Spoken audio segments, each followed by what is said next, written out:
ಇನ್ನು ಈ ವಿಮಾನ ದುರಂತಕ್ಕೆ ಮುಖೇಶ್ ಅಂಬಾನಿ ಸಂತಾಪ ವ್ಯಕ್ತಪಡಿಸಿದ್ದಾರೆ. ರಿಲಯನ್ಸ್ ಇಂಡಸ್ಟ್ರೀಸ್ ವತಿಯಿಂದ ಸಂತಾಪ ವ್ಯಕ್ತಪಡಿಸಲಾಗಿದೆ. ಮುಖೇಶ್ ಅಂಬಾನಿ ಅವರು ಅತಿದೊಡ್ಡ ವಿಮಾನ ದುರಂತಕ್ಕೆ ಸಂತಾಪ ವ್ಯಕ್ತಪಡಿಸಿದ್ದಾರೆ. ರಿಲಯನ್ಸ್ ಇಂಡಸ್ಟ್ರೀಸ್ ವತಿಯಿಂದ ಸಂತಾಪ.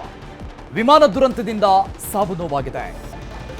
ಮೃತರ ಕುಟುಂಬಗಳಿಗೆ ದುಃಖ ಭರಿಸೋ ಶಕ್ತಿ ಕೊಡ್ಲಿ, ಗಾಯಾಳುಗಳು ಬೇಗ ಗುಣಮುಖರಾಗಲಿ, ಇನ್ನು ರಕ್ಷಣಾ ಕಾರ್ಯಕ್ಕೆ ಎಲ್ಲ ನೆರವನ್ನ ಕೊಡ್ತೀವಿ ಅನ್ನುವಂತ ಭರವಸೆಯನ್ನ ರಿಲಯನ್ಸ್ ಇಂಡಸ್ಟ್ರೀಸ್ ಮುಖ್ಯಸ್ಥ ಮುಖೇಶ್ ಅಂಬಾನಿ